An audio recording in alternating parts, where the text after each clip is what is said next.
Now let me tell you a little bit about Tom. When the festival first started a couple years ago, I walked into a local Barnes & Noble and I said, do you know any great authors in the Mid-Atlantic area that we could try to recruit for the festival? And she walked me over to the display that had a glowing lightsaber on it and this cute, wise, adorable guy on the cover. And she said, this guy is new, but I really think this book is going to be big. And boy, was she right. The Strange Case of Origami Yoda went on to win the 2010 E.B. White Read Aloud Award for middle grade readers. And since then, Tom has written Darth Paper Strikes Back, Horton Halfpott, and his new book, Fake Mustache. One of the things I love best about Tom's books is my kids love to read them aloud, and it inevitably leads to a project afterwards, whether it's making origami Star Wars characters, or now I'm sure looking for disguises for Fake Mustache. Please join me in welcoming Tom Angleberger to the Gaithersburg Book Festival. Thank you very much. All right, guys, thank you so much. I'm so glad to see you. Now, I think we'll start off with a round of Name That Character. I'm going to draw a character. The first person to accurately name the character wins the drawing, okay? This is your chance to win an original Tom Angleberger drawing. By the way, Angleberger, the R is very important in Angleberger. The drawing, it will go to the first person to correctly call out the name of the character, okay?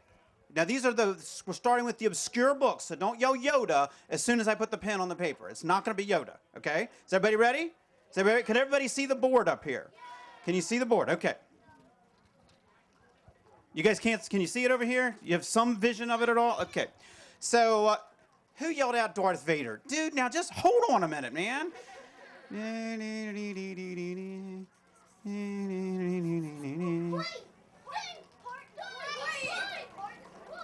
Well, you're close. It does look a little bit like Horton, but this is not Horton. No, it's not Dwight. No. Luther was a good guess, but now I have to admit, it's hard right now, but it's going to get easier in just a second. Here we go.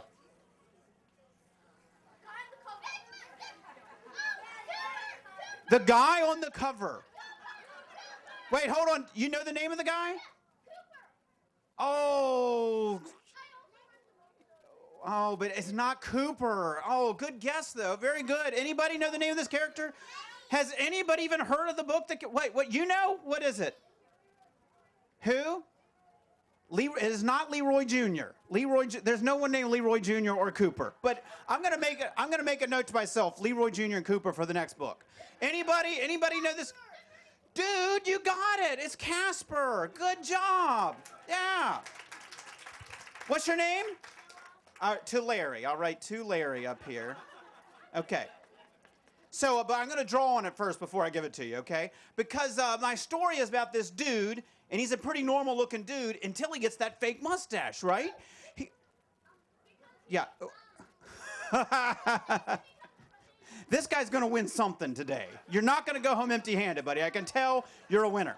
So he gets this fake mustache. He actually, he buys the world's best fake mustache, and it looks a lot like this one.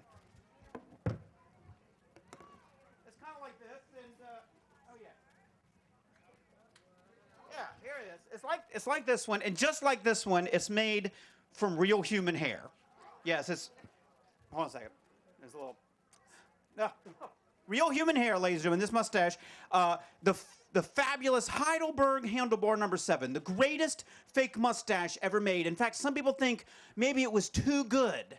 Maybe the mustache is so good that it has some sort of sinister power. Could it be? Or could it be the kid? Well, I can't tell you which, because once he puts the mustache on, wild things start to happen. The first thing that happens is everybody that sees him thinks he's another adult, right? They think he's a real adult. And so he can do anything that an adult can do whenever he's wearing the fake mustache, right? Now, guys, if you had the mustache and you had the power of the mustache, what would you do with it? If you could go anywhere and do anything that an adult does, what would you do? In the orange shirt, what would you do? You would run your car into a wall. Okay. Okay. Hold on now. Hold on. First, we got to give him a car. Okay. And now he's running it into a wall. Okay, is that good? Is that what you wanted to do? That's what he wants to do with his magic mustache power. Now, blue dude back there, what would you do? What would you do?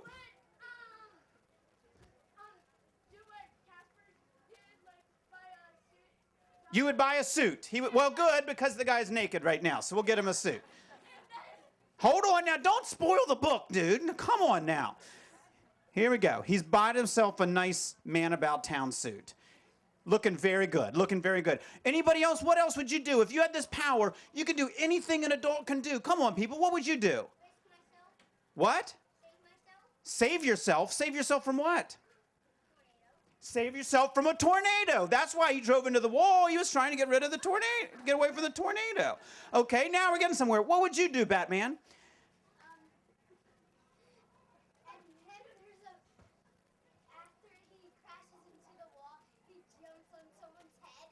You would crash into the wall and then jump on someone's head? You can do that now. You don't have to be an adult to jump on somebody's head. But that's okay. If that's what you want to do, so he's going to jump out of here, and he's going to land on somebody's head. It looks like Justin Bieber from this distance. I'm not sure. Okay. All right. Anybody else? Dog track person. He would get a Visa card. Now you're talking, man. All right. There, he's got the Visa card, man. Excellent. Very nice. Way over here now on the outskirts in the hat. What would you do? You would do what? A beret? You would get a beret? A grenade? What is this, Halo, dude? A grenade? I'm going to give him a beret instead. Okay, very good. We're making some progress, though, in the fluorescent yellow. Buy and play video games. That's why he ran into the wall, because he was playing his DSi here.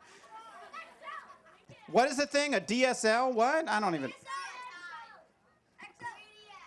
I don't know. Okay. Yeah, that's right. Yes. I'm behind the times. But back here in the... Wait, didn't we hear from you already? Aren't you the guy that ran into the wall? Oh, no, he's the guy. What would you do?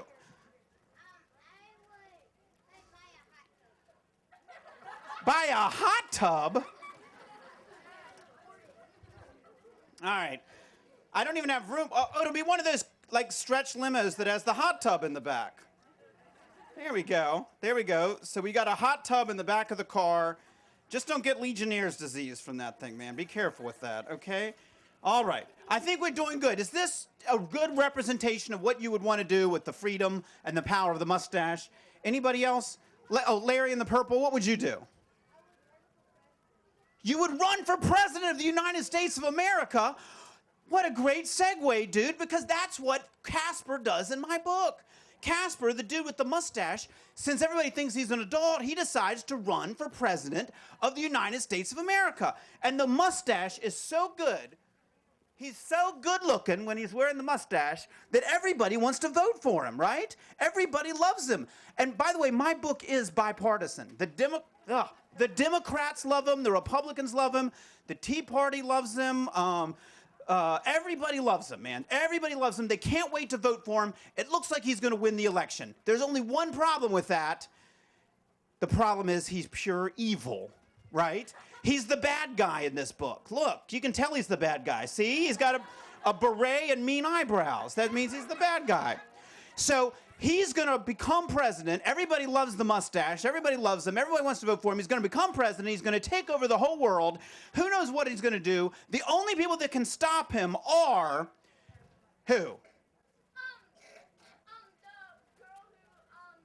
TV show. Right. Oh, well, actually, she was on a TV show. Unfortunately, her TV show got canceled.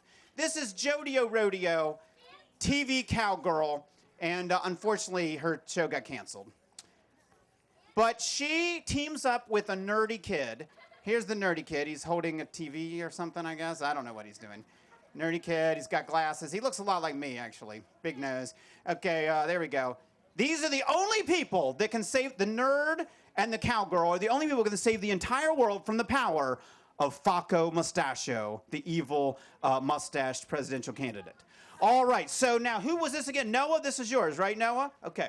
Noah, don't forget. We'll get this to you in a few minutes. Where's Noah? What happened to Noah? Noah? Okay. Don't get ice cream all over it, man. This is priceless. All right, here you go, Noah.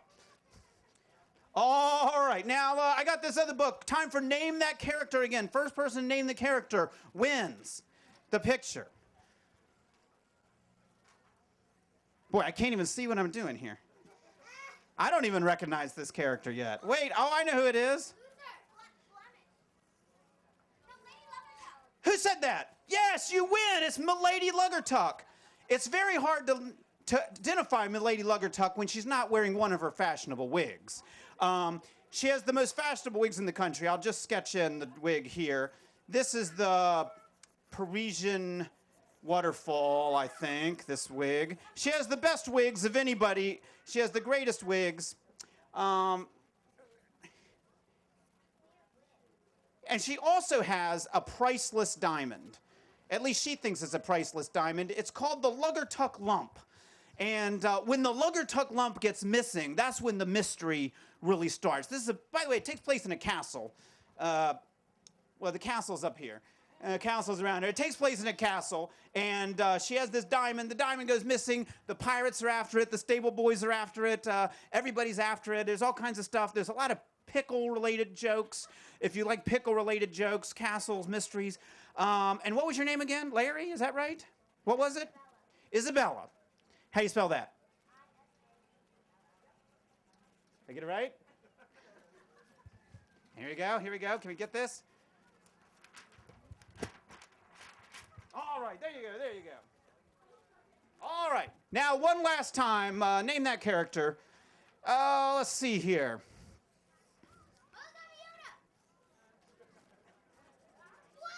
Yes.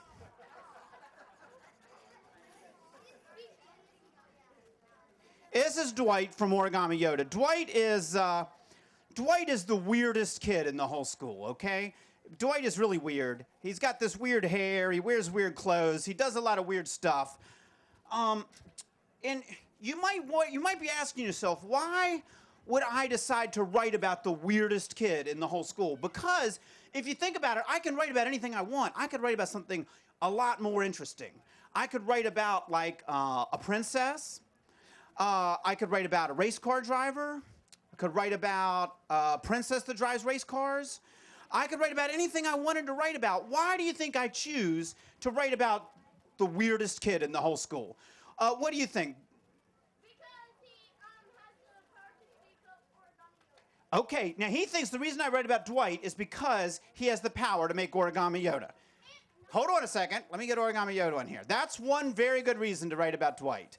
Because he's the guy that makes Origami Yoda in the first place. You guys know what I'm talking about Origami Yoda, right? It's a Yoda made out of paper. You know Yoda is. You know what paper? Okay.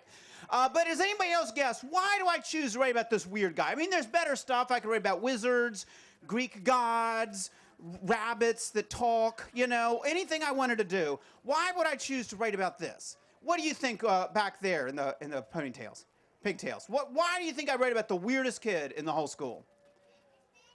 He is interesting, because for a while I was thinking about writing about the most boring kid in the whole school.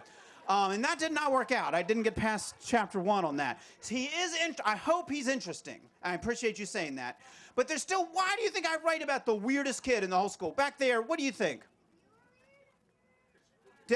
I'm not sure I heard that correctly. Could you say that very loud? Me? That guy and me, the weird... What's your name? Molly? Molly, you're absolutely correct. The reason that I write about the weirdest kid in school is because I was the weirdest kid in my school, right? And so it's easy for me to write about him. I don't have to do any research, right? I know all about being the weirdest kid. And so that actually reminds me, if he's the weirdest kid at his school and I'm the weirdest kid at my school, raise your hand if you're the weirdest kid at your school or were the weirdest kid at your school. All of you guys, we got a lot of weirdos in the tent tonight. This is fantastic. This is fantastic. All right. Could anybody sing the Elton John song, Can You Feel the Weird Tonight? Because I'm feeling a lot of weirdness in the tent, and I like it. It makes me feel at home to have all these weirdos around. I really appreciate all of you weirdos coming tonight. Oh, yeah, so Origami Yoda. So here's the thing. Origami, did anybody bring an Origami Yoda, by the way? Can you loan me an Origami? Oh, awesome, dude. Awesome. He's still working on it. He's still working on it. What? Oh, here we go. Oh, wait, I made that one. That one's terrible. Here, that's good, dude. That's good. He's winking. He's winking. Larry over here didn't get a chance to finish it, but this is Origami Yoda right here. It's a Yoda made out of paper. And winking. He's winking. And so Dwight brings Origami Yoda to school. Now, the thing is, there's nothing wrong with bringing an Origami Yoda finger puppet to school. There's nothing wrong with that. The problem is that Dwight doesn't put it away ever, right? He walks around with it all the time. You never know when he's just going to walk right up to you in the hall and stick it in your face and be like, oh, Cheetos for everyone, you must buy. It's very embarrassing. It's embarrassing to have this guy shoving Yoda in your face all the time. So now nobody wants to spend any time with this guy because they know he's just going to embarrass them. So that could be the end of the book right there. The book could just end. It would be a very sad book. I probably would have won the Newbery for it. But I decided to continue. I decided to keep the book going, to keep the story going. And so it's called The Strange Case. I don't see the book up here, but it's called The Strange Case. You can take my word for it. It's called The Strange Case of Origami Yoda. Thank you, dude. Thank you. Yes, it says Strange Case on the cover. Here's the strange part. The strange part is that Yoda actually makes a lot of sense. Origami Yoda up here, if he gives you advice, it turns out to be good advice. Or if Origami Yoda makes a prediction, the prediction comes true. Right? But that shouldn't be possible, right? Because it's like, it's a finger puppet, and this guy's clueless. How could the finger puppet know more than the guy with the finger? It doesn't make any sense. Can anybody explain this? Does anybody have a theory about how Origami Yoda could know so much? Anybody? The dude over there in the orangish, reddish, rust-colored shirt, melon. Is that melon? Would you call that melon? Okay, go ahead. Now, what do you think is going on? Can you explain Yoda? No, what? He's possessed. I like it, dude. I like it. I wish I had a red... Wait, is Yoda possessed or is Dwight possessed? He's unavailable. Apparently, he's also possessed. I'll just make it... I'll make it Dwight that's possessed. Okay. Who won this one, by the way? I hope I'm not messing it up. I'm trying to take good care of it. He's possessed. Okay, who else has a theory? Larry, what's your theory? What's your name again? Jordan, what's your theory? How does Yoda know so much? Yes. Yes, the tree theory. Because, of course, you start with a tree. Here's a tree. And then somebody cuts the tree down. And then they send it to the paper mill, and they make the origami paper. And so then that Yoda really comes from a tree, right? Origami Yoda comes from a tree. What did you say? The tree was possessed? The tree was the smart one. It's the smartest tree. Now, how am I going to draw a smart tree? What? Oh, this is a brain. Okay, a tree with a brain. Okay. This is starting to make sense. Does that look like a brain, or does he the fifth Beatle? I'm doing what I can here. I'm really not very good at drawing. Okay, all right. I'm doing what I can. What? Oh, we need some glasses. The tree needs some glasses to look smart. Very smart tree. Okay. All right. Now, is there anybody else who can explain what's going on, who has some kind of theory here? The dude way back in the green. Can you say it really loud? Are we back into the trees again? Okay.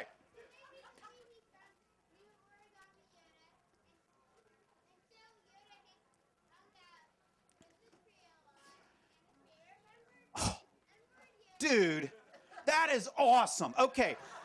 So here's it, in case you didn't hear it, here's his theory. His theory is that this tree grew on the swamp planet of Dagobah, and the real Yoda, oh, I can't draw the real Yoda very well, but there he is. There's the real Yoda. The real Yoda, that's embarrassing, but I did what I could. That's the real Yoda. He's got his little stick there and everything. He used to hang out with this tree, so now this tree knows all about Yoda, and then it got turned into origami. I love it. I love it. That's the best theory. That's very good. Very good. Now, dude, what's your theory? Can you explain this? Because Origami Yoda is a Jedi, right? And where do Jedis get their power from? The Force, right? You guys know about the Force, right? This magic power in the Star Wars universe that binds us all together. Okay. Now, the problem is the Force is invisible, so I'll just draw some wavy Force lines up here. How's that? Is that good? Does that look like the Force? What? He smells? He stinks? This picture, I'm sorry I'm messing up your picture, dude. I apologize. Now, skull and crossbones back there, do you have a theory? Can you explain what's going on?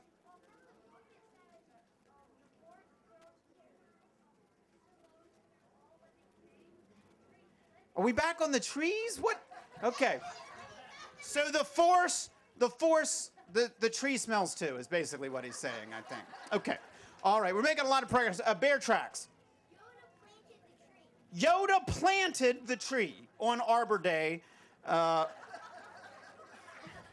Okay. Okay, are there any theories that don't involve trees? I don't like to make a hard and fast rule, but if there happen to be any theories that don't involve trees, mostly because I'm running out of room on this side of the paper. Okay, hat dude, what's your theory? Wait, I said that don't involve trees. I'm just kidding, man. It's a good theory. So when Yoda died, and it's very sad, but you know, he comes back as a ghost. He comes back as a ghost tree. There's a smelly ghost tree with glasses. Okay, now seriously, I'm running out. I've got no room left on the tree. Are there any non-tree theories? Larry, what's your theory? That's your theory. This is not Larry. Okay, all right. What's your theory? What?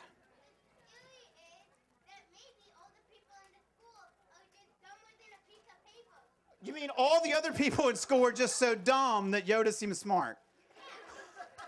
That's a first, dude. That is a first. Yeah. Okay. All right. I'll draw a dumb guy over here. Okay. Okay. All right. I think it's about time to wrap this up. We need to come up with the grand, unified... How are we doing on time? 10 minutes. That means we definitely need to wrap this up, which means absolutely no more tree-related stuff. We're looking for the grand, unified theory of Yoda. We're going to wrap it all up. Larry, go ahead. Are you the one with the answer? You're the one with the answer, Larry. Go ahead. What's your answer? Can you explain this? Okay.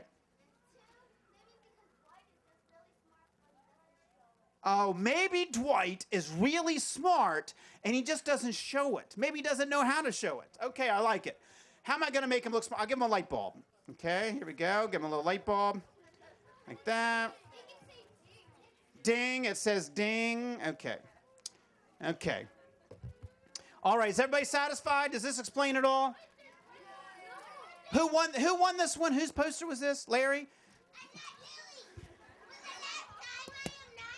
Okay. It's Jordan, right? Okay. Jarrry. Is that right? Okay. There you go, Larry. It's a pleasure. It's a pleasure to make your acquaintance today. Okay. All right, now, ladies and gentlemen, now that you know the value of Origami Yoda, now that you know how Origami Yoda works, I think we understand how he works. Now that you know how wise Origami Yoda is, now that you know how Origami Yoda can help you out in the cafeteria, the lunchroom, the pool, the room, the office, the bathroom even. Yes, there's a chapter about the bathroom. Now that you know how useful Origami Yoda is, who wants to go home today with their very own Origami Yoda finger puppet? Who needs their own Origami Yoda? Why? Everyone needs their own Origami Yoda. Adults too. Please, you don't want to risk walking down the street without Origami Yoda there to help you out. That's why I brought all this paper. We're all going to fold Origami Yoda. I'm going to teach everybody how to fold them all at once. We're going to have a whole tent full of Origami Yodas. Are you guys ready to fold Origami Yoda? Yeah! All right.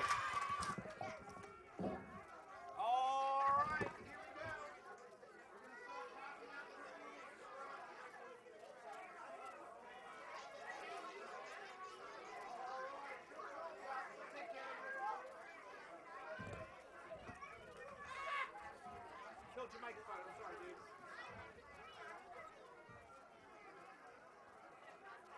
All right. All right, now. While they're passing out the paper, they're still passing out the paper. Don't panic. There's no need to panic. Everybody got a piece of paper.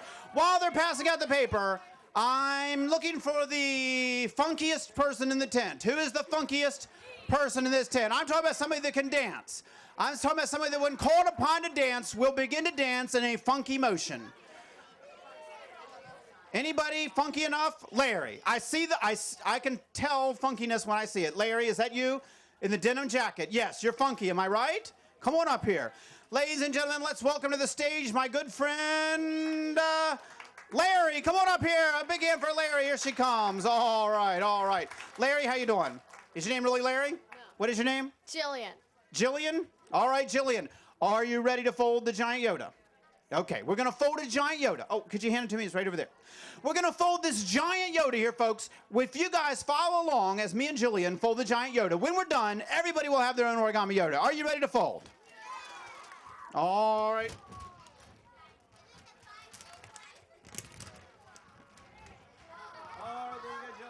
All right, ladies and gentlemen, here we go with the famous 5-fold emergency Yoda. Is everybody ready to fold? Now, before you start folding, don't just rush in. Ask yourself this question. Look into your heart and ask yourself, was Yoda short or tall? Yoda's short, so keep your paper short. If your paper's tall, you're going to end up with a green Darth Vader. There will be no refunds given for green Darth Vaders. Keep your paper short. Is everybody ready? Everybody got the paper short? Everybody ready to fold? We're going to take one side of the paper and fold it over to the midway point like this.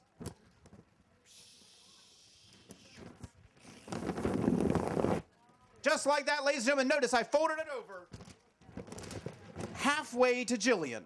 Not all the way to Jillian, only halfway to Jillian, like this. Halfway to Jillian, ladies and gentlemen, the name of my next mid-grade novel.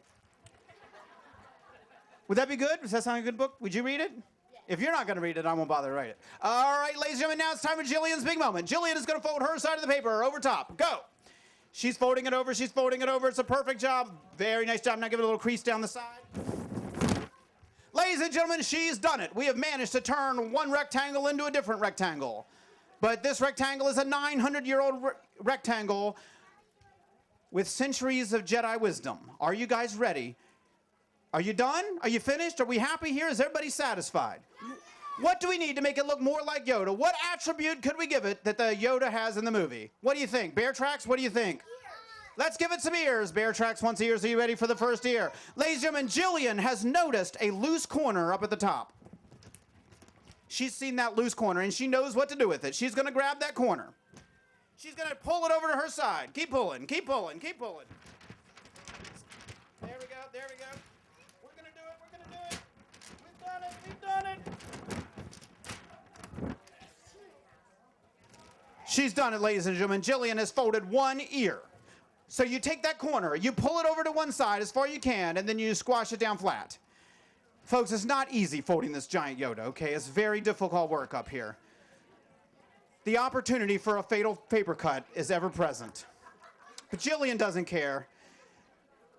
I'm looking around the room. I'm trying to see if everybody's got their corner. Has everybody got one corner sticking out?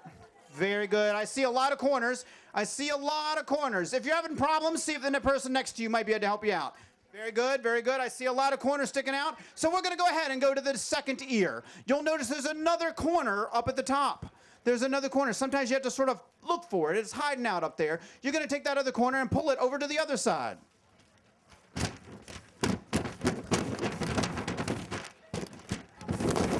There it is, ladies and gentlemen. We have now created Yoda's tuxedo. Right? Do you have something that looks like a tuxedo? I'm not joking. I mean, it should really look like a tuxedo. If it doesn't look something like a tuxedo, we've gone wrong somewhere. Are you satisfied? Does everybody have something that looks sort of like a tuxedo? It should be a rectangle with a triangle sticking out on each side. Does everybody have that? Is everybody looking good with that? All right, they're looking good. They're looking real good. Now, ladies and gentlemen, this is the sequel to Origami Yoda. It was called Darth Paper Strikes Back. Darth Paper Strikes Back. I don't want to spoil the story for anybody, but when Darth Paper comes to school, his mission is to destroy Origami Yoda and cause trouble and mayhem and evil at the school. And he does that. He causes a lot of trouble. There's an emergency situation. The good guys need emergency help from Yoda, but the real Origami Yoda is not available. That's why they have to fold the emergency Yoda. Dwight grabs a piece of paper and heroically folds Yoda with just 5 folds. Now, folks, that's what I'm giving you today, the power to fold Origami Yoda with just 5 folds. Is everybody ready for the 5th and final fold? Yes, here we go. We're going to fold the top down from here to here. Ready, Jillian? Go.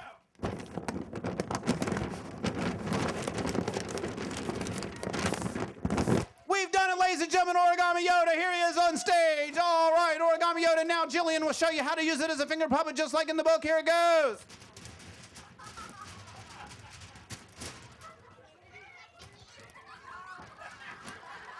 All right, dance, Yoda, dance. Get funky, Yoda. All right, a big hand for Jillian. She's done a fantastic job. Great job, Jillian. Great job. Very nice job. Very nice. Let's see here. There's some sort of reward for you. There's some kind of prize for you in here somewhere. Here it is. It's the fake mustache kit you've always wanted. All right, there you go. Guys, I've had a fantastic time with you today. Before I go, everybody hold up your Yodas so I can get a picture of all the Yodas here together, folks.